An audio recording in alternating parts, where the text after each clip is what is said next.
today and always.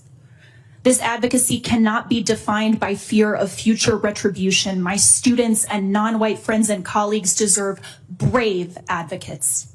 Mahmoud Khalil, Rumaiza Ozturk, Kilmar Armando Abrego Garcia, and Andre Jose Hernandez Romero deserve brave advocates. People seeking abortion care or birth control or gender-affirming care deserve brave advocates. And to be clear, everyone else, the law firm partners enabling this slide into autocracy, the voters who put Trump into office and are waiting and will wait forever for him to care about the difficulties that they face. Those of us in this room today, we all deserve brave advocates. The administration cannot pick and choose who gets representation. It cannot use executive power to scare lawyers out of advocacy. If we allow any president to dictate who deserves a lawyer, our legal system fails. Like firm leaders, I am afraid of where this intimidation campaign leads. But unlike most of them, I will not allow my fear to manifest as silence. I choose courage. Thank you. Thank you for your testimony, and I hope your courage and that of your two colleagues seated behind you will be contagious among the bar. Ms. Young, thank you for your service in the Civil Rights Division, and you're recognized for your testimony. Thank you. Ranking Member Raskin, Ranking Member Durbin, Senator Schiff, and members of the committees, thank you for the opportunity to appear at this important hearing about the ongoing attacks on the Justice Department. After 18 years as a career litigator in DOJ's civil rights and civil divisions, I recently founded Justice Connection, an organization mobilizing DOJ alumni to support the department's workforce. The Justice Department's 115,000 employees come to work every day to uphold the rule of law, keep our country safe, and protect our civil rights. All but a few hundred of these employees are career civil servants. The department's employees shield our communities from gun violence, prevent terrorist attacks on American soil, investigate and prosecute drug traffickers responsible for the deadly fentanyl epidemic, and so much more. Yet the Trump administration has unleashed an all-out assault on these public servants who are now facing attacks on their employment, their integrity, their well-being, and even their safety. Over the past 3 months, employees at all levels have been fired, suspended, demoted, and reassigned. They include senior career officials across the department, including in law enforcement components like the FBI and ATF. They also include officials assigned to cases disfavored by this administration. Many have been forced to resign rather than follow orders they concluded were unethical or unlawful. The attacks on the department's workforce are too widespread and numerous to catalog in a single hearing. But I'd like to highlight 3 particular aspects that are especially alarming. First, the administration's purge of career law enforcement and national security employees makes us less safe. Congress should be deeply concerned about the termination of some of the most senior leaders at the FBI and the ouster of top officials from the department's National Security Division, Criminal Division, and ATF. Removing these investigators and prosecutors has left our communities more vulnerable to violent crime and terrorism. Proposals to restructure and downsize the department's law enforcement work, for example, by merging ATF and DEA, will only make the problem worse. Second, the department's political leadership is getting rid of career employees because they refuse to behave unethically. To be clear, career employees should carry out the policy priorities of the executive branch, even when those priorities change across administrations. That's why long-term career lawyers like Erez Raveni zealously represent the interests of the United States in controversial cases, regardless of underlying policy judgments. But department officials must still follow ethical requirements, court rules, governing statutes, and the Justice Manual. Increasingly, career employees are being told that to keep their jobs, they must ignore their ethical duties and oath to uphold the Constitution. We should all be grateful to Erez Raveni and others who choose the rule of law over partisan loyalty, a choice DOJ employees should never be forced to make. Finally, the interim U.S. attorney in the District of Columbia has run roughshod over prosecutorial norms, threatened investigations of dedicated career prosecutors, and carried himself as a general in the president's war on his enemies instead of a backstop on crime in our nation's capital. Ed Martin Jr. came to the job with no prosecutorial experience and a history of representing January 6th defendants who his new office spent years successfully prosecuting. He's destabilized his office by firing prosecutors involved in those cases and demoting widely respected supervisors, in the process cratering morale and unit cohesion and eroding the judgment, experience, and institutional knowledge that are essential to the office's vital work. If his reign continues, DC will be far more vulnerable to drug trafficking, terrorist attacks, and violent crime. The animus facing DOJ employees is unlike anything I saw in my nearly 2 decades of service, and I don't believe there's any precedent for it in the department's history. We can't expect employees to counter these attacks alone. Protecting them and DOJ's mission-critical work must be a top priority of every member of your committees and of all Americans who will suffer if the department is destroyed. Thank you. Mr. Raskin, you want to begin questions?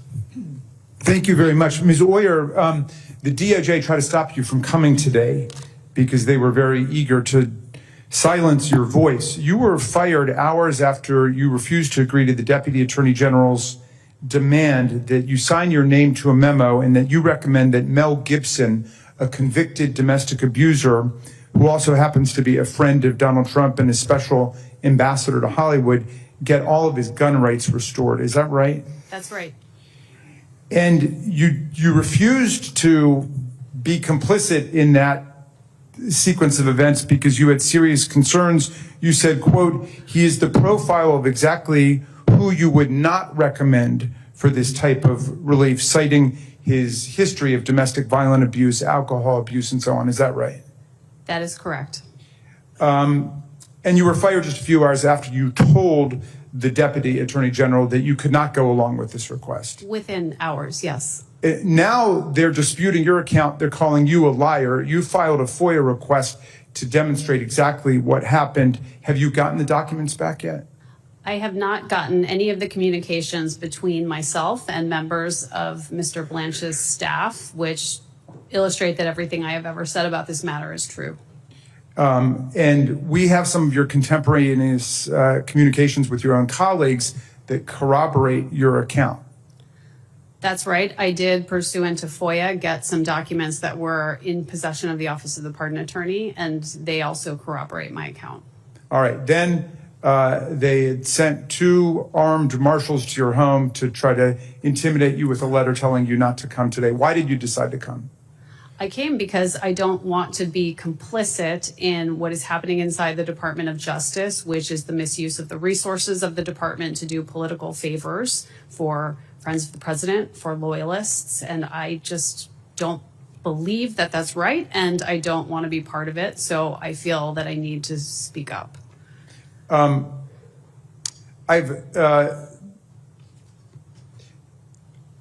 Your courage is heroic to us, and I want to say to you and your family, thank you, and we are with you, and we're going to stand by you. Just this past weekend, we saw another shocking example of retaliation. DOJ suspended the prosecutor who had stated in court that a man, Kilmar Abrego Garcia of Maryland, had been erroneously deported to El Salvador as an administrative error and imprisoned there, where he faces serious danger and gang violence. The judge in the case demanded that the Trump administration seek Garcia's return to the United States, and the administration is, despite confession of its error, arguing to prevent Mr. Garcia's return, saying he's out of the custody of the United States, and they wash the hands of the matter. Ms. Young, is there any doubt in your mind that this prosecutor's suspension was retaliation simply for speaking the truth in court, as this prosecutor was sworn to do? That's what the facts seem to suggest. Well, I think that all of these events should stir the conscience of America, and we thank you all for stepping forward now to sound a cry about what's taking place. I yield back to you, Mr. Chairman. Thank you, Mr. Raskin. I just want to put a fine point, Ms. Oyer, on your testimony. You applied the same standard, did you not, with reference to Mel Gibson, you would apply to anyone. That is, you looked at the facts to determine whether you should recommend restoration of gun rights. You didn't consider friendship with the president or any other impermissible consideration. You just looked at the facts. Is that right? Well, Mr. Schiff, let me say that this is a project that was not within the normal purview of the Office of the Pardon Attorney. There was no real interest from this administration in considering the work that this office normally does, which is provide advice that is non-political in nature to the president about how to use his constitutional clemency power. So this whole project was something that was very different. It was not the normal work of the Office of the Pardon Attorney, but we jumped in and tried to do our best to support it because we understood that it was a priority of the leadership of the department. And in doing so, a primary concern was considerations of public safety. Would we be able to recommend that someone could safely receive their firearm rights back? And that was my concern in the case that you have discussed, that I did not have enough evidence in front of me to make the recommendation that that could be done safely. So based on the evidence in front of you, you didn't believe it could be, the restoration of gun rights to Mel Gibson could be done safely? I did not have enough information to convince me that I could recommend that it could be done safely. And, you know, your description of the Office of the Pardon Attorney raises another question, which is, was your office consulted on the, 1,550 pardons of the January 6th insurrectionists that were granted by the president? I learned about those pardons on the news, just like every other American. And were you the head of that office? I was. I remember Pam Bondi testifying, I think in this very room, that she was going to go through those cases one by one. Normally, a pardon request for any of those individuals would have gone to your office for review and examination to determine if there was a grounds or there was acceptance of responsibility or service of time or whatnot. Would that have been the process?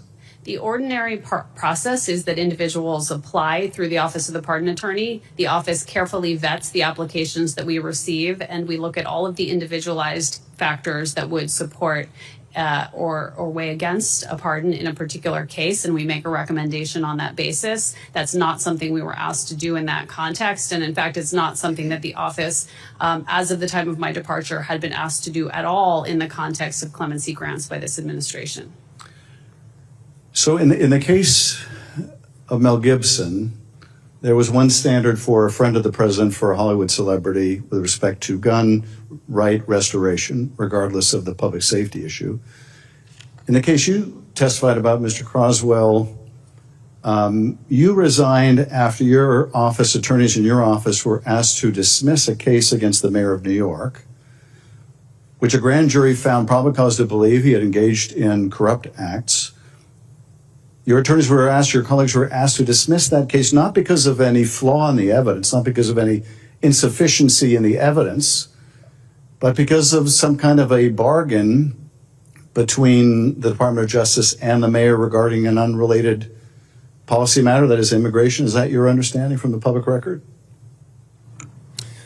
Senator, the memo that the acting Deputy Attorney General sent to the U.S. Attorney's Office in New York explicitly stated that it wasn't based on the facts or the legal theories on which the case was based. So that was very explicit. And I was an assistant U.S. attorney for almost 6 years in California, and I just want to underscore how truly extraordinary that is, what you just testified, that a meritorious case is dismissed against a politician, not because of a flaw in the evidence, not because of any prosecutorial misconduct, but because of an interest in having that politician carry the president's water over unrelated policy matters. I never saw anything like that in my almost 6 years in the department. Have you ever seen anything like that in your experience? Senator, in really from when you start as a federal prosecutor, you're trained that everything is based on the facts and the law. We prosecute based on the facts and the law, and that ensures that we're holding the bad guys accountable, and innocent Americans remain free. As long as it's based on the facts and law, that's the best way for us to be doing our job effectively to keep the American people safe. And I just want to underscore before I turn to Ranking Member Durbin, something you said in your testimony too, which is if the Justice Department believes that it can intervene in the case of friends of the president like Mel Gibson to give him special treatment, or in the case of the mayor of New York to give him special treatment because of unrelated policy help to the president, they can also weaponize that same Justice Department against the president's perceived enemies. And Senator Whitehouse has well demonstrated how that principle has applied in going after funds made available for renewable energy projects under the Inflation Reduction Act. Thank you for your testimony, and I now yield to Senator Durbin, Ranking Member Durbin, for his questions. Thank you, Senator Schiff. And let me say to all of the witnesses who are here today, this remarkable hearing should help to restore the nation's faith in the democracy and the courage of the witnesses who have come here today to testify, and the courage of their family who stand behind them. Ms. Hoyer, it's my understanding that there are guidelines to be considered with pardon petitions. And among those guidelines, there's a requirement that they be granted in part based on, quote, the petitioner's demonstrated good conduct for a substantial period of time after conviction and service of sentence, and that, quote, a petitioner should be genuinely desirous of forgiveness rather than vindication. One of the first acts of office, obviously, of President Trump was the full unconditional pardon of 1,600, the number I'm not sure of, but I think it's in that range, of those who participated in the insurrectionist riot here in the Capitol. Most of us at this table were witnesses to those crimes, and certainly understood what happened to the men and women in law enforcement who still protect us to this day and risk their lives for us on January 6th. I've taken a look at some of those who were given these pardons and gone through what they have done even since, in the few weeks since that happened. It is outrageous, some of the conduct that has been well documented. My question to you as a pardon attorney at the time, were you consulted on the pardons of the January 6 rioters? I was not consulted. No member of my office was consulted about those pardons. What would have happened to the pardon request for January 6 offenders had the normal DOJ pardon process been followed? Had any of those individuals applied for a pardon, they would have been in due course fully vetted on an individualized basis, and the office would have formed a recommendation about the individual applicants, which would have been provided to the president. The whole role of the office is to ensure that some uniform and consistent standards are provided, and more importantly, the role is to ensure that people who are waiting their turn, who have meritorious cases, that those cases can make their way to the president's desk. Those folks who have access to the White House through the front door, they don't need the help of the Office of the Pardon Attorney to elevate their cause. And there are thousands of ordinary Americans who are seeking the mercy of the president through the clemency process, who are not being considered right now because the office is not being consulted. There are individuals who are serving incredibly lengthy sentences under outdated mandatory minimum sentencing laws who are seeking reductions of their sentence, people who have demonstrated rehabilitation over the course of decades in prison. There are people whose family members are writing in pleading for their return home. There are individuals who are in the community doing incredibly well, who have demonstrated rehabilitation and given back over the course of years, who are asking for pardons. And all of those people are on hold because No interaction was happening as of the time of my departure between the Office of the Pardon Attorney and the White House about clemency. The only people being considered for clemency were people who had some sort of inside access, inside track to the White House and could get their cases in front of the president without going through the ordinary process.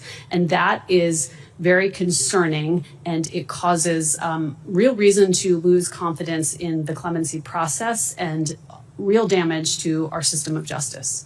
Have you followed what has happened to those who were given pardons by President Trump who were engaged in assaulting law enforcement here on Capitol Hill? Have you followed any of the cases? What has happened to them since? I have, sir. And what have you seen? Well, there seems to be chaos in litigation that's happening around the country about determining what the intended scope of the pardons was. That's one thing I've observed, and that's one way that you can tell that my office was not involved. Had we been involved, we would have written the paperwork in an intelligible, clear way, so there was no ambiguity about what it meant. But instead, there is litigation happening around the country in which the department is taking inconsistent positions and reversing itself about what those pardons mean. They have created a lot of chaos in a lot of different ways, and that is not the way the process is intended to work. At least one of these people has been shot dead assaulting a police officer. Are you aware of that? I don't want to overstep the area of my knowledge. I've seen things in the news, but I don't have any personal knowledge about the facts of that case or others. Mr. Chairman, let me conclude by saying that last week our New Jersey colleague showed strength and resolve and courage to stand for more than 25 hours to speak for fairness and justice. He made history. This hearing continues in that spirit. Thank you all for your courage in attending. I'd like to recognize Mr. Nadler from New York for his questioning. Thank you, Mr. Chairman, and thank you for holding this important hearing, shining a light on the most lawless administration in history. Donald Trump may pride himself on mastering the art of the deal. What he has really perfected is the art of the shakedown. Look no further than the corrupt quid pro quo with the mayor of my own city of New York, Eric Adams. After cozying up to Donald Trump, the charges against him were dismissed without prejudice. Was it because the prosecutors determined there wasn't sufficient evidence to bring him to trial? No, it was because Donald Trump wanted something from him. He wanted the mayor to help carry out his extreme immigration agenda against the wishes and the well-being of millions of New Yorkers. So he and his administration orchestrated a corrupt bargain to drop the charges in exchange for the mayor doing his dirty work. And by dismissing the charges without prejudice, meaning they could be reinstated at any time, effectively kept the mayor on the hook to assure he did whatever Trump wanted. And of course, there is the president's effort to bully and intimidate major law firms that employ lawyers who dared to try to hold him accountable when they served in government. His campaign of retribution is a classic case of extortion, threatening the livelihood of these firms unless they do his bidding. If it weren't for the Supreme Court's immunity ruling last year, Trump could be prosecuted for extortion, violation of the Hobbs Act. Of course, Trump's captive GOJ would not prosecute in any event. Mr. Crosswell, thank you for being here. In your testimony, you told us about the reasons why you resigned. Perhaps you can elaborate. I know you did not work directly on the case, but how would you characterize the evidence you have seen publicly reported against Mayor Adams? Was it substantial? Was it overwhelming? What were some of the most egregious examples of public corruption you saw in this matter, particularly as it related to the mayor? Thank you for the question, Congressman. The case had not been dismissed with prejudice by Judge Ho last week. Mayor Adams would have had his trial, and like any other citizen, he'd be presumed innocent until proven guilty. That said, it was obviously deeply concerning that this was being dismissed for reasons that had nothing to do with the evidence. And so in terms of my own resignation, that was concerning. I probably would still be a public integrity had it not been for the fact that then five of my colleagues, incredibly talented, dedicated, and friends of mine with deep integrity then also had to resign because they wouldn't sign the order. And that really kind of goes back to my experience as a Marine officer. You take care of the people that work for you and you expect them to do the right thing. You don't force them to resign over it. But based on public reports, you don't want to characterize the strength of the evidence at this point in that case? Sorry. I said, based on public reports, you don't want to characterize the strength of the evidence in the case? If Congressman, if everything that was alleged in the indictment would have been able to be proven by the prosecutors, that looked like it would be a strong case. Thank you, Mr. Croswell. Ms. Cohen, thank you for being here and sharing your story with us. I know you mentioned why you left Skadden Arps in your testimony. Can you tell us more about why you think the law firm gave in to the president's demands, how intense the pressure is coming from the administration, and how dangerous that type of pressure is to the rule of law in this country? Absolutely, thank you. I think that the strength of the pressure is exponentially higher because law firms are not standing together and are instead treating the president's attacks as if they are normal course and not something that would easily be challenged in a court. And so I think that the pressure here comes from presuming that standing up to the president means you fall out of his favor. I think that ultimately, because these executive orders have pointed to past representation, particularly challenging the government, it's massively dissuading large corporate law firms from taking cases that might be viewed as problematic to the Trump administration. They were instrumental in 2016 in bringing challenges against unconstitutional action, but it's not limited to 2016. Large corporate law firms provide a significant amount of financial and staffing resources to public interest organizations that are challenging unconstitutional actions under both Democratic and Republican presidents. They also provide an immense amount of direct services work, like to migrants seeking asylum and to veterans seeking benefits, things that the president alleges may be frivolous or counter to his interests. Thank you. And if lawyers are too intimidated to take on the administration when it clearly violates the law, then what remedy do any of us have to enforce the law and protect our rights from a president with dictatorial demands? Given the nature of our adversarial system, we have almost no hope. That's why we have to act now. And thank you. I think we've got to shift back to the Senate side now because we're impinging on their time. So, thank you, Mr. Nadler. And I regret to announce that the Chief Justice, during the course of the hearing, Chief Justice Roberts, has indefinitely blocked the court order requiring the return of Kilmore Abrego Garcia. This ruling came out during the course of this hearing. So we now have the deportation of someone in violation of court order, and a further court ordering his return has now been countermanded by the Chief Justice of the Supreme Court. Senator Whitehouse, you are recognized. If you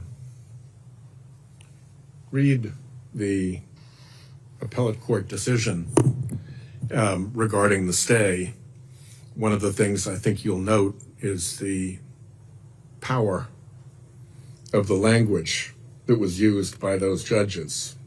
So I'm disappointed, I guess, yet again in Chief Justice Roberts' decision. I think we often read decisions which say the decision was misguided, the decision was erroneous, the decision was clearly erroneous, the decision was wrong, the decision stood on inadequate facts. In this case, the appellate court said the decision was unconscionable. You don't see that very much.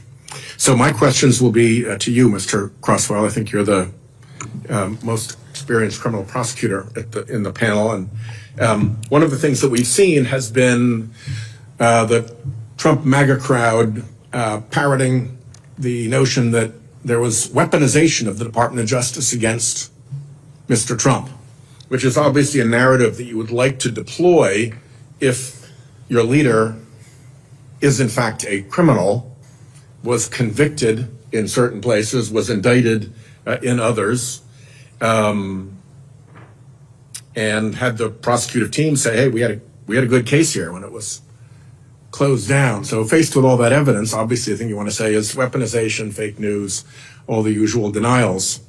So I'm going to take a minute and compare what happened in a recent case, the one that was referred to about the unlawful effort to try to seize climate funds and because the veto period had passed by about 2 years, to cook up analysis that would have allowed them to seize the funds, had to cook up a crime that would give them the ability to say, well, you know, while we're investigating this crime, we need to seize the funds. So that's the backdrop. And in the course of that, the first thing that happened is that the political appointee was told by his career staff that there was no evidence of any crime and they couldn't proceed. Do you recall any time in any of the Trump federal cases where a political appointee was told by the career staff that they had no case? Senator, I've been doing the job for 10 years, and I can tell you that I have never, ever seen anyone, myself or anyone else, be directed to prosecute or drop a case based on politics. Yeah. It just does not. And in this case, the woman who was at the head of the office who told the political appointee that he had no case was forced to resign as her penalty for not going forward. Nothing like that ever happened in any of the Trump investigations that I can recall. Do you have any recollection of any career folks being fired for refusing to go forward with a case that had no merit? Senator, my supervisors have always expected me to do the right thing. I think something that people need to understand about prosecutors is we're unique in the sense that our job is not to win our case, it's to do justice. And so every supervisor I've ever had would demand nothing less than me to do the right thing for justice. And if that means dismissing a case, that's what you would do. Let me just go forward a little bit more, because after that, what happened is that the political appointee went forward with a pleading that no career attorney would sign. The only signature on it was the political appointee. Did you recall that ever happening in any of the Trump cases? In my personal experience, I've never had a situation where I was asked to do something that, except for the Eric Adams case, that was the first time I was asked to sign something that unusual to go forward with a pleading where no career attorney will sign for the Department of Justice, correct? Only with a political appointee signature. Yes, Senator. Yes, it is. And then in the Trump cases, I don't recall anyone ever getting shot down, any of the prosecutive team, when they went for an order. And in this case, when the political appointee went for the order and went to the magistrate judge, he got shut down. When I was a U.S. attorney, if we got shot down for an order by one of our district judges, that would have been like, stop, figure out what went wrong. This is a never event. Let's figure this out so it doesn't happen. Do you recall that any of the Trump orders were ever shot down by a judge, or every time that prosecution team went to a court for an order, they were successful? Senator, not sure about which order. I would say that it would be if I went to a court and was shot down for probable cause, that's happened, but you try to avoid that. Yeah, you try very hard to avoid it. And after that's happened, do you ever go to another district to try to shop the same case where the judge had found that there was no basis to proceed? It's never come up in my career, Senator. If I did, I would certainly tell the next judge that the last one found no probable cause, and that probably would not bode well. And then I don't believe in the Trump cases any prosecutor ever made public statements outside of the pleadings about the culpability or wrong of the subject of the investigation. And yet in this case, both the political appointee and the agency chief who was engaged made public derogatory comments, false allegations, it seems, of fraud, defamatory per se. What are the concerns of the Department of Justice when political appointees make statements about the potential guilt or culpability of an uncharged person?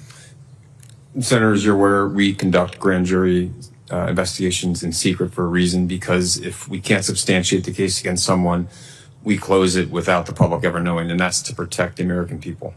And in this matter, the last thing that happened was that the agency had been going forward with its own case under the president's executive order, shifted to the fraud argument to try to improve its argument before the federal judge, not a magistrate judge, the U.S. District Court judge.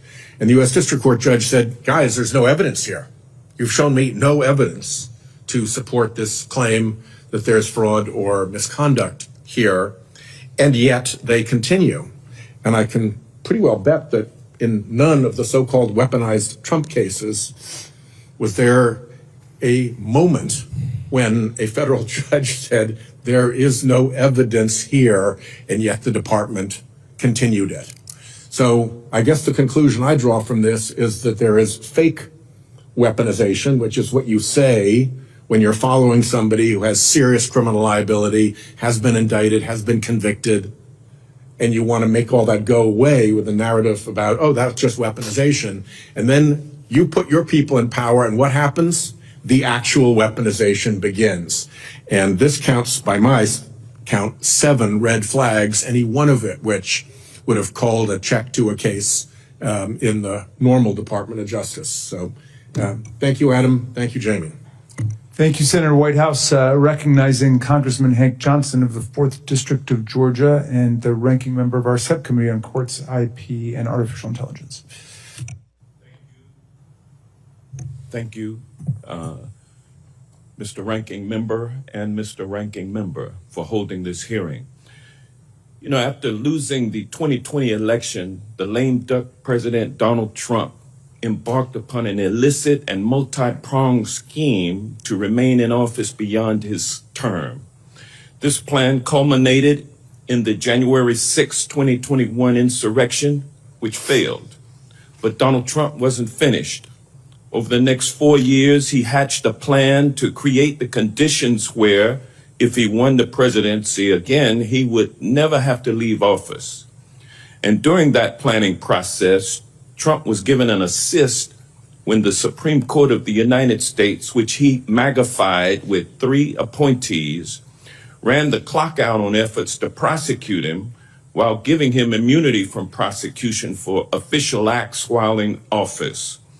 Once back in the White House and with immunity so that he was above the law, Trump's first order of business was to destroy the rule of law so that he could then systematically dismantle our democracy.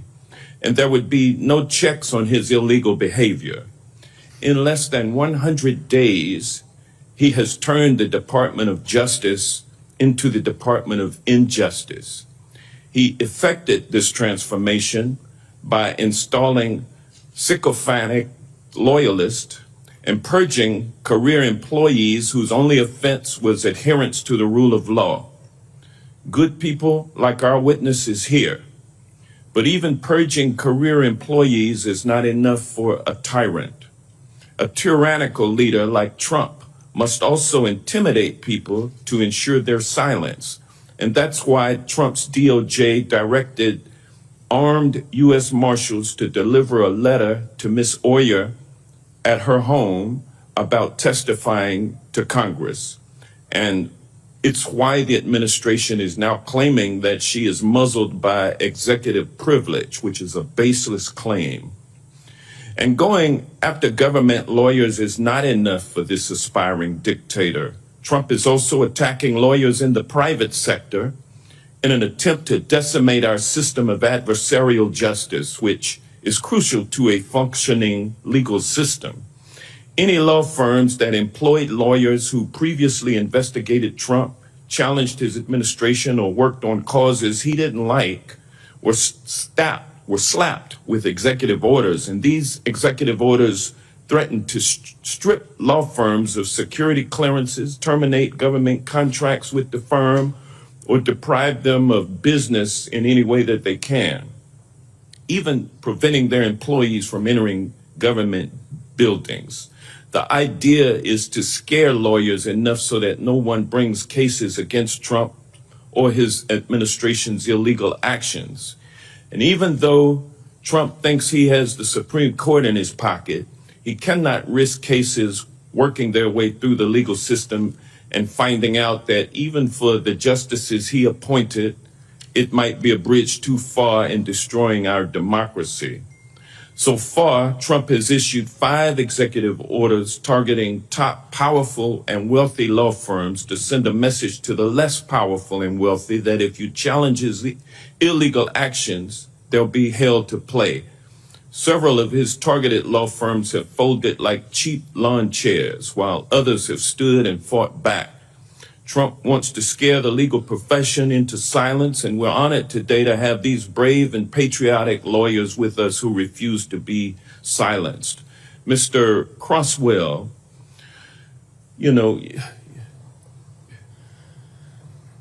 you found yourself at a crossroads after Donald Trump returned to office and Acting Deputy Attorney General Bove ordered you and your colleagues at the Public Integrity Section to sign a motion to dismiss the indictment against New York City Mayor Adams.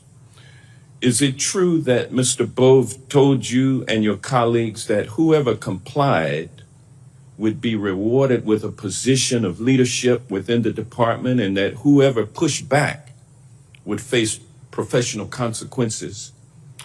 If I could interrupt for 1 second, the witness can answer the question. We're being reminded that we have just 5 minutes each. I think a lot of us on the House side were under the impression that people spoke for 15 minutes here, but it is a 5-minute rule. We're going to comply with that.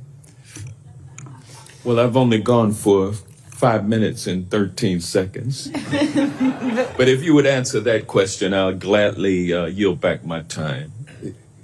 Congressman, my best recollection of the conversation that what was said to us was in my resignation letter, and I think it was very, very much implied, if not stated, that there'd be promotion opportunities for anyone that would sign the motion, and I also think it's very fair to say there was an implicit threat for those that won, and that was done through reference to what took place in the Southern District of New York. That's my best recollection. Thank you. Thank you. Senator Klobuchar. Yes, thank you, Senator Schiff. And I just want to correct the record, Representative Raskin. We don't speak for 15 minutes. We speak for 25 hours here in the United States Senate. So thank you both for holding this hearing. And thank you also for shining light on the simple idea that the president is not king. We are not a kingdom. And it is many of our colleagues, sadly, on the Republican side of the aisle are acting like subjects to the king instead of being independently elected officials, to the point where we're holding this shadow hearing because they won't hold such a hearing. So I'll start with you, Mr. Crosswell. And I, as a former prosecutor, I was so in awe of what you and others did after you were forced to drop bribery, or asked to drop bribery charges against Mayor Adams, and wouldn't do it. The words of the lead prosecutor on the case, Hagan Skoten, forever I will remember. He said, "I expect you will eventually find someone who is enough of a fool or enough of a coward to file your motion, but it was never going to be me." And I'm sure you felt the same way. Could you talk about why you made this decision? Thank you, Senator. Senator, as I think I mentioned earlier, I would probably still be at public integrity. As deeply concerning as what happened with Eric Adams was, for me, the straw that broke the camel's back was what happened to my colleagues. These were individuals I cared about, and they had to resign because they weren't going to sign a motion that should not have been signed. And for me, and I think also just the fact that then we were ordered to do the same thing, for me, it almost felt like an abuse of power against me, myself. And so I didn't have a job lined up or insurance lined up, but I'd rather be unemployed and not be insured than work for someone that would do something like that to my colleagues and to me. Okay, thank you.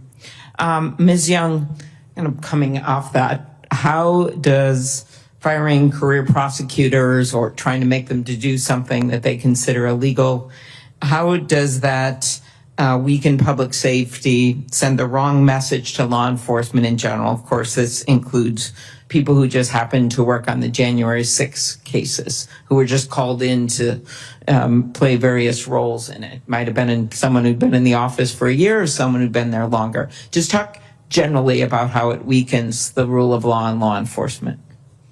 Sure. Prosecutors at the Justice Department are some of the best lawyers in the country. So when you fire them, you necessarily make American communities more vulnerable. When you fire national security lawyers, you make our nation's security less tight. These terminations are due to career employees doing their jobs, accepting cases that they were assigned. Not prosecuting these cases would be insubordination. It's antithetical to the nature of career service. And people are resigning preemptively. And it's also going to prevent really great lawyers from wanting to go to the Justice Department. And lots of really great lawyers have always wanted to go to the Justice Department. So the more of these terminations we see, the more intimidation we see, the less safe we're going to be, and the less strong and seasoned and a DOJ will be. And without a strong, robust DOJ, the rule of law will suffer. Exactly. Quickly, Ms. Oyer, Justice Department's taken oath to the Constitution. Could you, in 30 seconds, the difference between representing the people of the U.S. and representing the president? As we know, the line has been completely crossed here, as you know from your own experience. It's very concerning that the department is currently being run by people, all of whom represented the president personally. There are certain decision-making authorities of the department that have been delegated to people who personally represent the president, including oversight of matters of ethics and professional responsibility.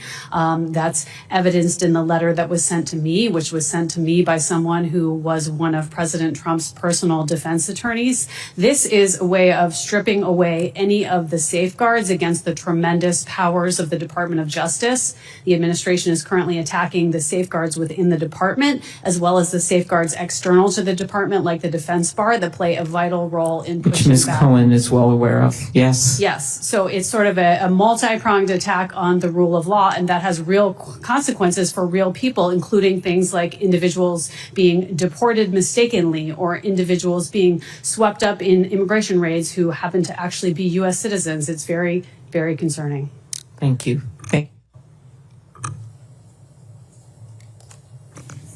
Recognize the gentlelady from Pennsylvania, Mary Gay Scanlon, who is the ranking member on the Constitution Subcommittee. Thank you for convening us today, and thank you so much to our witnesses. I really am in awe of your courage and your dedication to the rule of law, which is what makes our country great.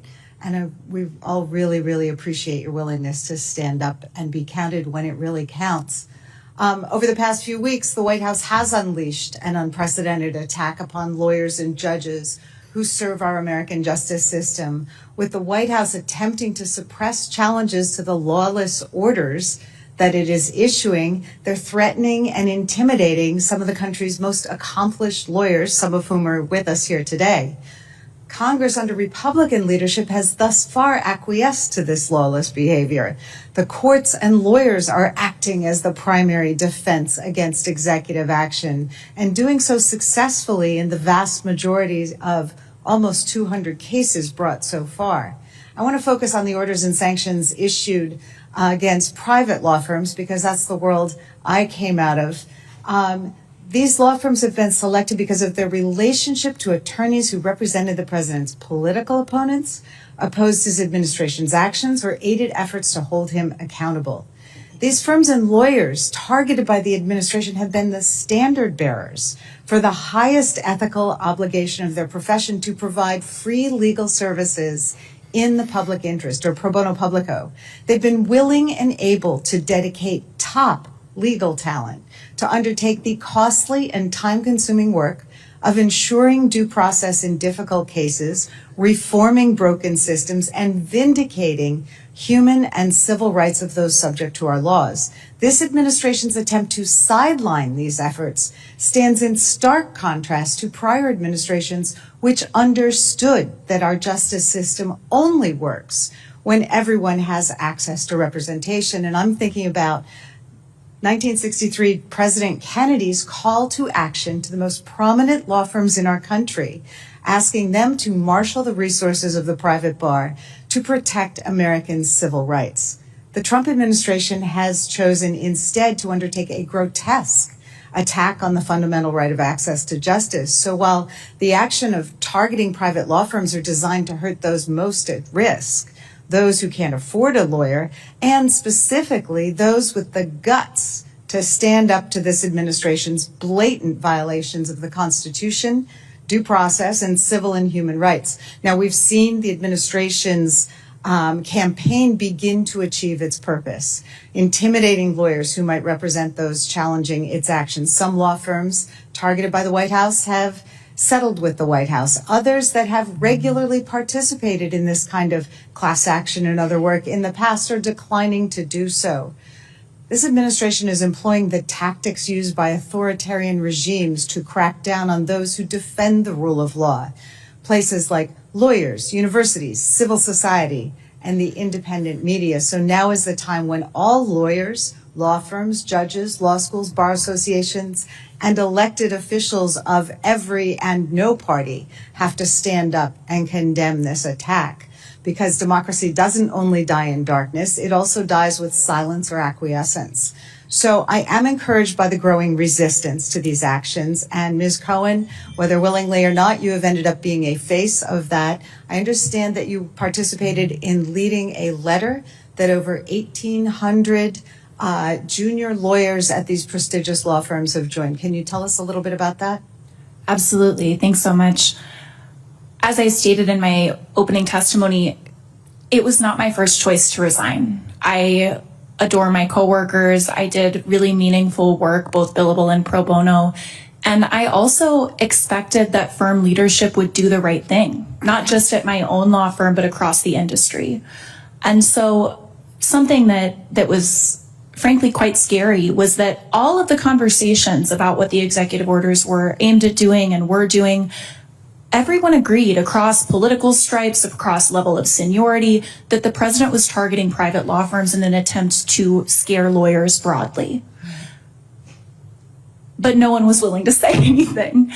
And so I worked with a group of a variety of other associates to put together a way that people could anonymously express their concerns about this. We modeled it off a statement that was put out by the American Bar Association, a nonpartisan association, prior to even the Perkins executive order coming out in the first place about these troubling rule of law attacks. And so that was just one of many steps that we took to not reach this point in the hopes that firms would come together and do the right thing. I do think it's really important that lawyers and law firms stand together. I mean, after all, it is through having a rules-based order that many of these law firms have been able to be so successful. And the erosion here affects everybody. So thank you. I yield back. Thank you. And now it gives me pleasure to introduce Ryan. You'll be happy to know another former Marine, but also someone, Ms. Young, who has been leading our inquiry into what the law firms are doing, is Senator Blumenthal. Thank you, Mr. Chairman. There is no such thing as a former Marine, as we know. Semper Fidelis. And thank you, Mr. Chairman, for holding this hearing, and to both of you, Senator Schiff and Mr. Raskin. Thank you, Congressman Raskin, for joining me in seeking to shine light, and for your support, Senator Schiff, because America needs to be aware, needs to be afraid of what is happening here, and needs to know that there are people like you who took the risk and made the sacrifice that others far wealthier, more resourced, and more powerful were unwilling to take, members of our profession who declined to stand up and speak out. But here's the good news for America. There are lawyers willing to take on this fight against a bully. 504 signed an amicus brief. Others are representing the firms. Let's say their names: Covington and Burling, Perkins Coie, Jenner and Block, Wilmer Hale, who are trying to break this pattern, and it is a pattern. Donald Trump hammers, bullies, intimidates, and then offers to negotiate. He's doing it with law firms, he's done it with universities, he's doing it with countries and companies through tariffs. It is part of a slide toward tyranny. Tim Snyder, my friend, a professor at Yale, has said the first rule of tyranny from the 20th century, the first lesson is do not obey in advance. That is what Skadden Arps, Milbank, and Wilkie Farr have done. They didn't even wait for the executive order. They obeyed in advance. And I just want to make really clear what is most offensive to me.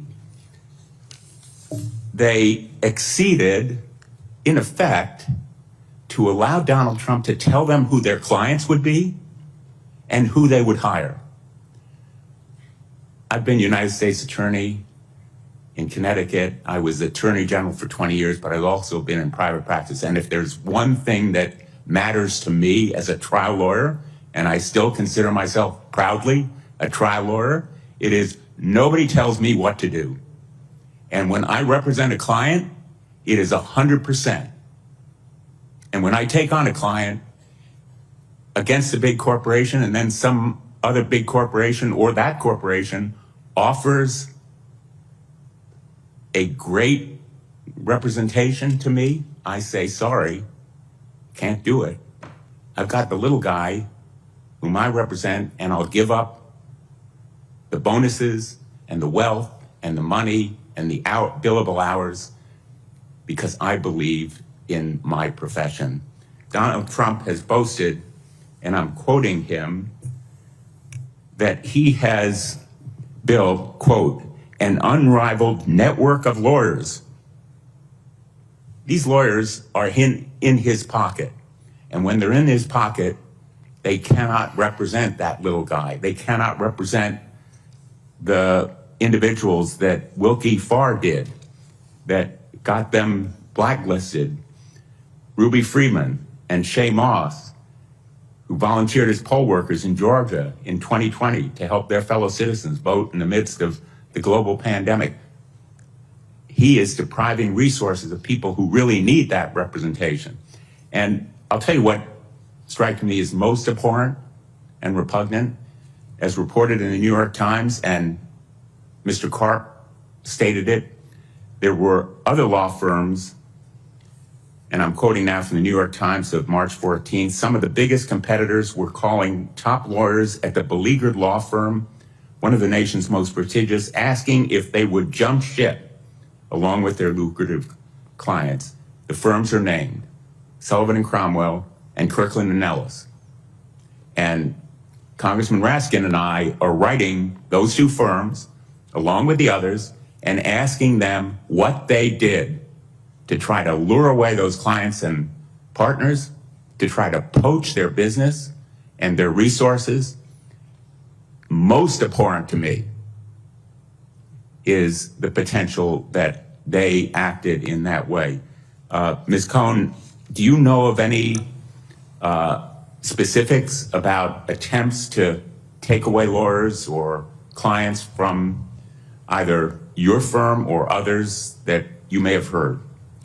Senator Blumenthal, I read the same report, and I think it's particularly ironic given that I'm also reading reports that Kirkland and Ellis is now in talks to acquiesce to the Trump administration in advance. So any clients thinking about jumping ship to any other law firm should remember that until they stand together, there's no chance that their new representation will be left alone either.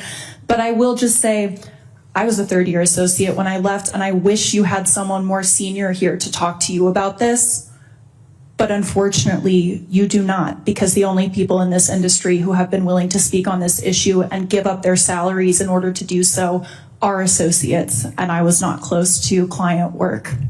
But thank you for I apologize for going over my time. I'd ask that the Truth Social and the New York Times story that I quoted be entered into the record. Without objection.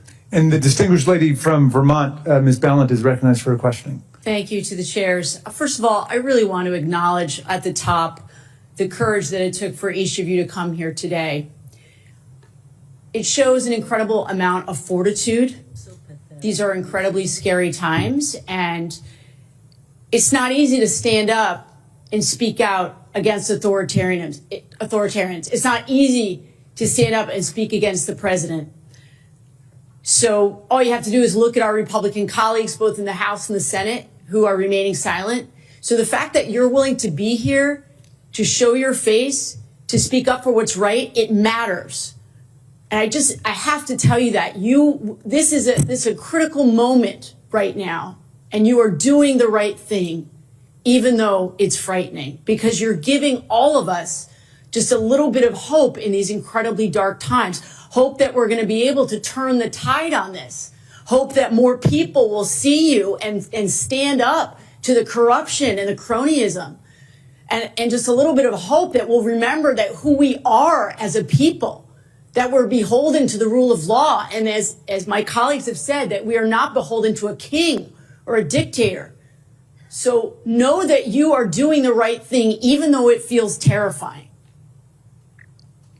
Authoritarians like Trump have nothing but contempt for the democratic process and for due process. They mock the principle of accountability because they have none. They portray themselves as victims of so-called lawfare so they can discredit an entire system. That's what this is about. This is about discrediting the system. So we can't believe in lawyers. We can't believe in institutions. And that's terrifying. That is convincing all of us that the rot goes so deeply that the foundation of our very democracy can't be trusted. Ms. Cohen, in your resignation letter, which I have to say was such a shining light, you talk about fear and powerlessness that motivated some of these law firms in the country to cave. And that's what they did. They caved. They are bootlicking. They are bending a knee. Make no mistake, that's what's going on here. How is it that some of the most prestigious and powerful law firms in this country feel that they have to act in this way? I wish I had a good answer for you, but when I read things like Brad Karp saying that it was an existential crisis for a firm whose profit per equity partner was over $7 million last year, I don't know what to tell you. I apologize. That's right. That's exactly right. It's not an existential crisis where they're going to lose some money. We're talking about the rule of law. It's disgusting. And the courage that you have to be here when so many of your senior colleagues say nothing and grovel to a would-be king speaks volumes about your integrity. We're in strange times. There were protests across the nation. This weekend, the Chief Justice of the Vermont State Supreme Court, who, trust me, does not usually comment on political matters, he said, quote, "No prior administration has taken such concerted action against the bar. An effort to erode an institutional pillar designed to check abuse of power." When the Chief Justice is finding his voice and speaking publicly, you would think that some law firms could do the same when it's just about the almighty dollar. I want to conclude by saying Trump and all of his enablers, whether they're in Congress or whether they're at these law firms, seem to think that they can outrun this, that somehow we're going to ride this out. We're not going to ride this out. It's not going away. It's only when good people stand up and say, no, I refuse to bow. And my hat is off to all of you. You are showing courage that so many people in this moment are not. And I'm going to be able to go home this weekend, the end of this week, and talk to my two kids. I got 2 high school students, and they're going to want to know that there are good people doing the right thing, and I'll be able to tell them about this. I yield back. Senator Hirono from the great state of Hawaii. Thank you very much. And I thank all of you for being here. And obviously there were a lot of people here who really care about adherence to the rule of law. And I'm glad that I was able to make it for this portion. So I thank Congressman Raskin and Senator Schiff. So these are not normal times. We have a president who doesn't think that the rule of law applies to him, aided and abetted by a Supreme Court in their immunity decision. So what we have is a president who will go after anybody, including countries, corporations, law firms, anybody who he thinks can stand up to him. Basically, he is setting things up so that he can extort from them what he wants. And it is more than sickening to know that the people who are supposed to be standing up for the rule of law, I would say the lawyers, judges in our country, and we see many of them just, I would use the word caving, and that is why caving to the demands of this very corrupt president. So, Rachel, Ms. Cohen, thank you very much for having the courage and for you to note that, it's too bad that none of the partners who are making millions of dollars at your firm would stand up to do the right thing. It's pretty pathetic. And for the 500 or so law firms that filed an amicus brief on behalf of Perkins Coie, I say aloha to them, because if we don't all stick together, we're all going to be divided and conquered. So thank you very much. And for each of you, some of you who I know worked for the DOJ, in fact, I think it's Ms. Young, you worked for the U.S. Attorney's Office, you work for the DOJ, you have a wonderful background. I remember when we had the hearing on Pam Bondi, because she has said at some point that we should go after the prosecute the prosecutors and investigate the investigators. During her confirmation hearing in the Senate, I asked one of the witnesses who came on the second day of her hearings, what would be an indication that she is in fact weaponizing the DOJ to exact retribution, etc. And this witness, who happened to be a law professor at Georgetown, my alma mater, and she said, you're going to see people resigning, and that's what's happening, or you're going to see people being fired, and that's what's happening. All is not well in the DOJ. I did want to ask a specific question of Ryan Coswell. When Deputy Attorney General Tom Blanchard came before the Judiciary Committee, I asked him about why he was allowing attrition at a different part of the criminal division, the child exploitation and obscenity section, which fights child sexual exploitation. And he responded by suggesting that only U.S. attorneys' offices really prosecute crime and downplaying the role of criminal division trial attorneys in the DOJ. As someone who worked in both the U.S. Attorney's Office and criminal division, can you explain why having criminal division attorneys in D.C. is important and what we will lose if we gut the criminal division? Thank you, Senator. What the criminal division litigating sections like public integrity bring is a degree of expertise. Mm-hmm. So certainly there are assistant U.S. attorneys around the country that can handle prosecutions of public corruption.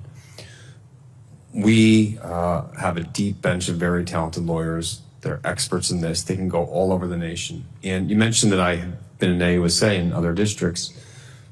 When I was a prosecutor in San Diego from 2017 to 2020, I was prosecuting many immigration cases. And the entire time you had a public integrity section back in Washington.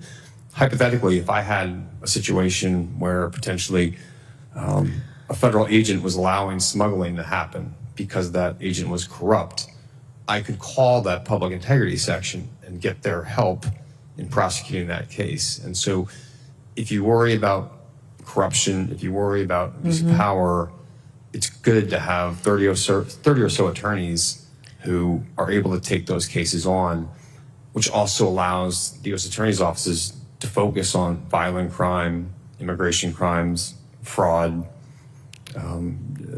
predation on children. That's the value of it.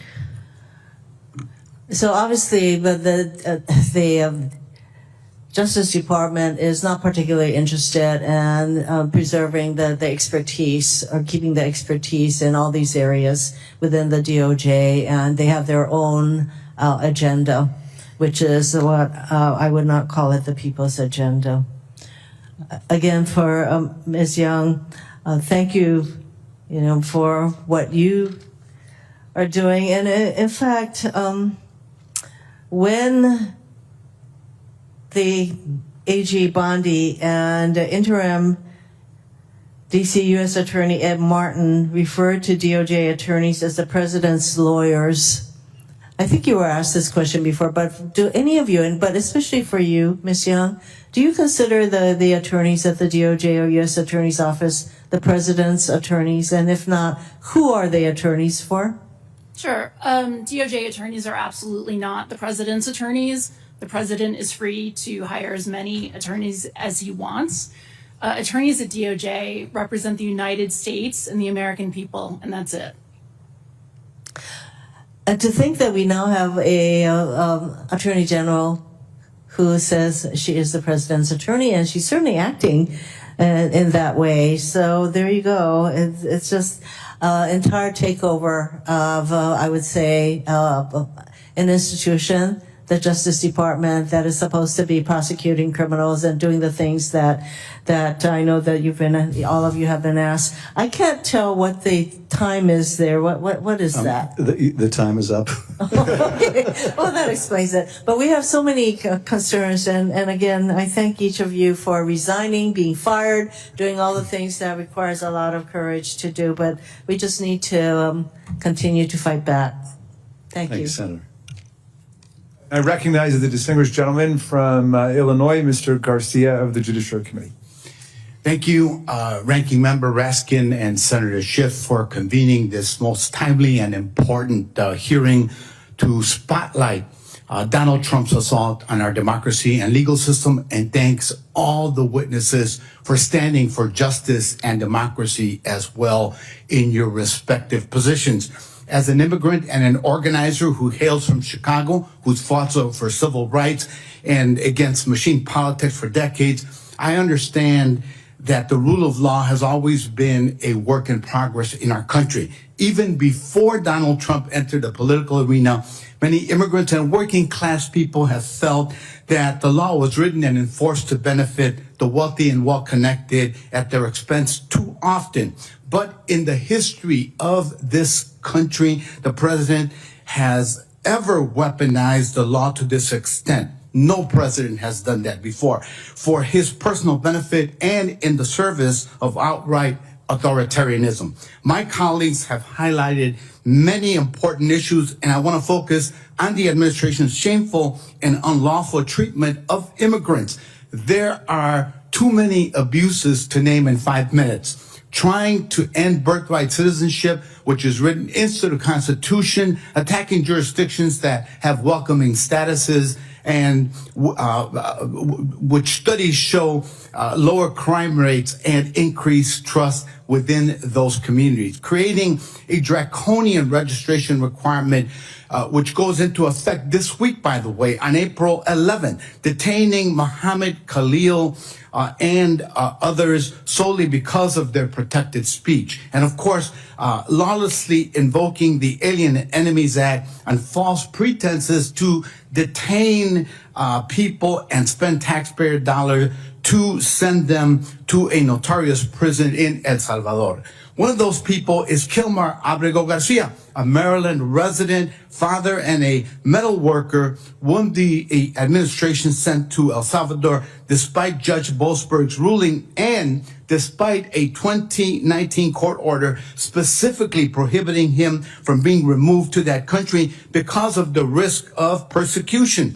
Last week, the administration admitted that its removal of Mr. Abrego Garcia was a mistake. At a hearing on Friday, a senior career DOJ official, Erez Raveni, expressed frustration that the Trump administration had taken these actions and produced no evidence that Mr. Abrego Garcia is gang affiliated or that his removal was justified. The judge then ruled that the treatment of Mr. Garcia was shocking and illegal and ordered his return to the U.S. But instead of following the law, Attorney General Bondi suspended Mr. Raveni, and after the Fourth Circuit refused to block the judge's order, the DOJ has now asked the Supreme Court to step in, and it will. A ruling has not been entered yet on the merits of the case. In a sea of authoritarian lawlessness, this case stands out. So I want to ask you, Ms. Young, in your experience and based on public reporting, do you think Mr. Raveni's actions warrant suspension? Absolutely not. And I know Erez Raveni, he is one of the most zealous advocates in the entire department, but he would never violate his ethical duties, including candor to the court. What does his suspension tell you about DOJ leadership and its credibility? It tells me that it values loyalty over the law, and I question DOJ's credibility right now. And do you believe that what DOJ has done to Mr. Abrego Garcia represents a miscarriage of justice? I am not going to comment on a legal question like that. I understand. Thank you for that. We're living through one of the most shameful moments in our country's history, and it's incumbent on every one of us to fight back against this lawlessness. Your presence here is an important signal to the rest of the country that we are doing that. Thank you again, Ranking Member Raskin and Senator Schiff, for convening this hearing. I yield back. Thank you, Senator Welch from the great state of Vermont and a great champion of the rule of law. Thank you. And it's wonderful to see my colleague from Vermont here, Representative Ballot. Thank you. But it's mostly wonderful to see you here. Yeah, I'm interested in talking to you about why you became attorneys in the culture of law as you saw it and what you experienced. I'll start with you, Mr. Crosswell. You know, it's so amazing, the code of kind of, you're a Marine and a lawyer. Duty, honor, loyalty. I mean, just talk about the culture and why a culture is important. Not just personal values of an individual, but an individual is part of a team who's part of a culture that is the responsibility, when you're in that, to reinforce the positive values. Just talk to me a little bit about that, and then how that was challenged with what you faced. Thank you, Senator. You're right. My first job in public service was a Marine officer, and you're taught to always take the hard right over the easy wrong. And as an officer, you teach the people that you lead the same thing. That also applies in any law firm office, any prosecutorial office. It's about culture, because when you work for the government, you have an enormous amount of power. Right. You have to be a check on yourself, so to speak. And so when I was in the Marine Corps, I defended Marines accused of crimes of courts-martial. And there were certain clients that I got acquitted at trial. They were found not guilty. That wasn't because the prosecutors failed at their job. That was because they did their job, because they provided me with the evidence where I could defend my client. That's how it's supposed to be done. Right. And we need that in every U.S. Attorney's office. No, thank you. Ms. Oyer, you know, that's an incredible decision to resign, and it's resigning from a job you love and working with people that you respect and admire. And then obviously the personal and professional implications that you're going to have to deal with for some time. So obviously there was a commitment to a culture that you saw being breached, and I'm going to ask you just to elaborate a bit on that. So I was actually fired. The decision was taken out of my hands. Well, you knew what would happen. Yes. You were fired. Yeah, I'm that sorry. My role in the department was becoming increasingly untenable every day. It was becoming more and more difficult every day to do the job in a way that was consistent with my values and my obligations as an attorney. And honestly, on some level, it was a relief to be fired, to take the decision out of my hands, Right. although it required me to leave behind a mission that I cared deeply about and a team of people who I care deeply about. And I take some heart in the fact that they are still there carrying on the good work.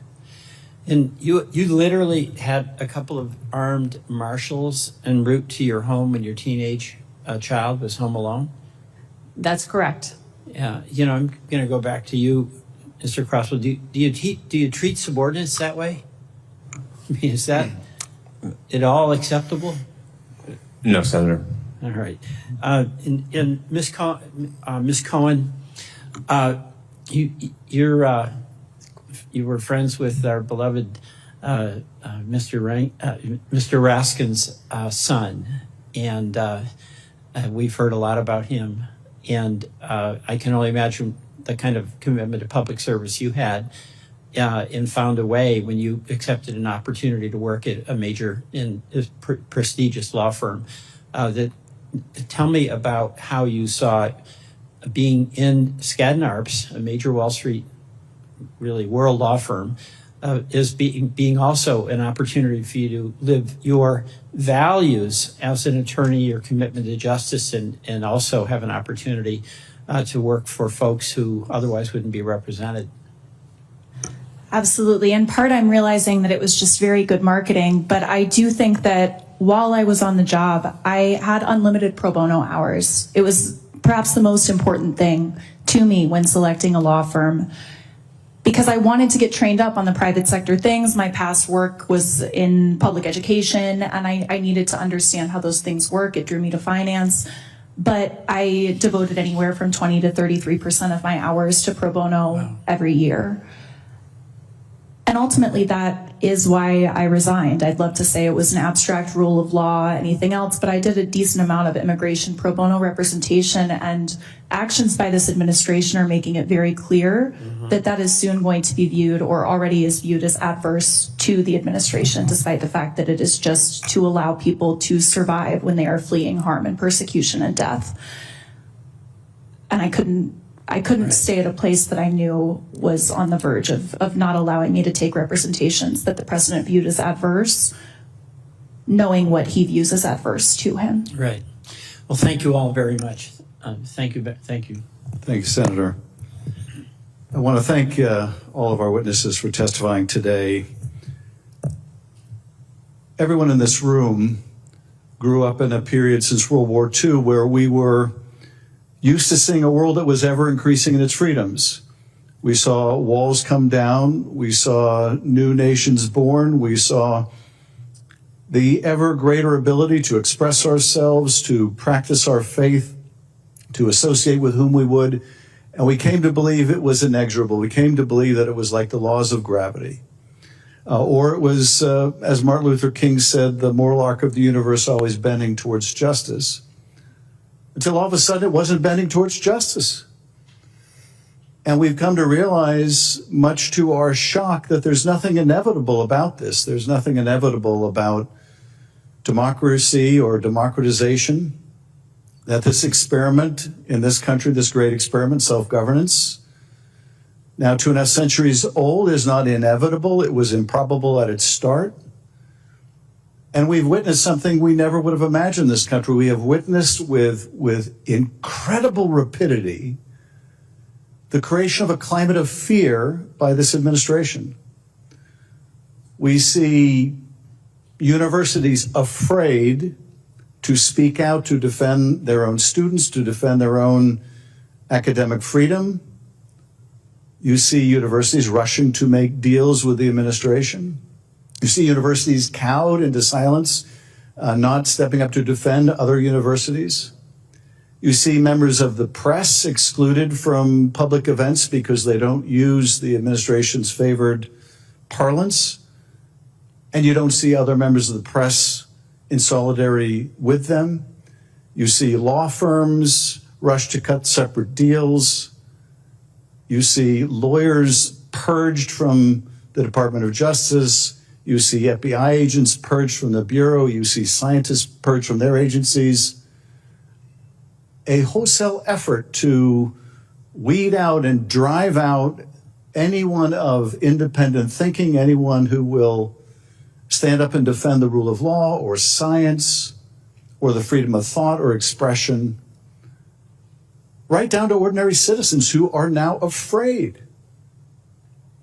If the government of the United States can pluck a man off the street and send him to a prison in El Salvador without any kind of due process or any process whatsoever, then no one is safe. And if the government's response to that is to discipline a lawyer who dares to speak the truth to a court, then no one is safe. And the answer to this climate of fear, there really is only one answer, and you're seeing it today, and that is courage. We must demonstrate courage in the face of this fear. In this very committee room, or one like it,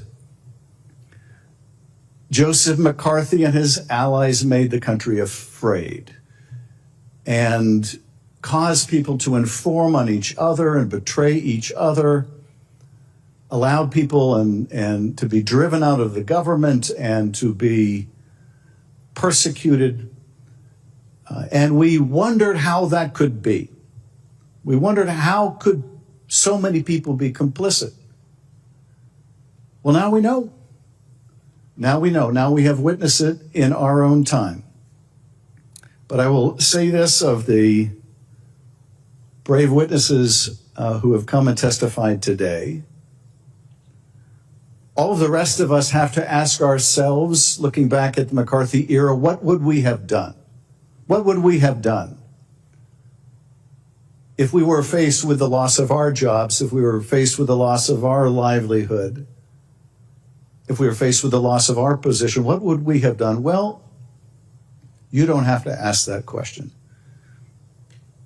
Your being here is all the answer anyone could demand, and we are deeply, deeply grateful to you.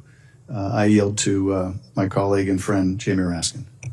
Thank you, Senator Schiff, and thank you for your leadership. It's been an honor to conduct this proceeding with you, with all these wonderful guests and everybody looking at the proceedings across America. And thank you to our great witnesses here.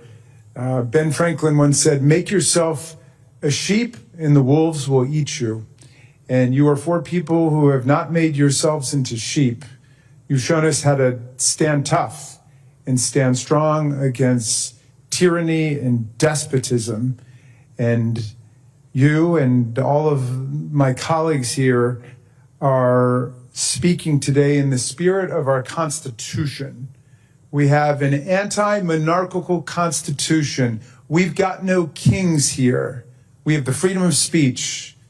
We've got no queens here, no emperors here, and we have no slaves here, and we have no serfs here. Just people, citizens, all of us together, standing equally under the Equal Protection Clause. We have an anti-monarchical Constitution. It forbids titles of nobility. It was so important to the framers. Congress cannot award or recognize titles of nobility. We've got an anti-cruelty Constitution. The Eighth Amendment bans cruel and unusual punishment. We've got an anti-corruption Constitution. It guarantees due process to everyone. It guarantees equal protection under the laws, as well as freedom of speech and freedom of the press and free assembly, the right to petition government for redress of grievances, free exercise of religion, no establishment of religion. And so we say to the courts, as Ms. Cohen said, you're an important line of defense. I don't think that you're the last line of defense. I think the people will always be the last line of defense, but you're a significant line of defense for us right now. We have 68 court orders that have been rendered by federal district courts, preliminary injunctions and temporary restraining orders against all of the lawlessness that's taken place.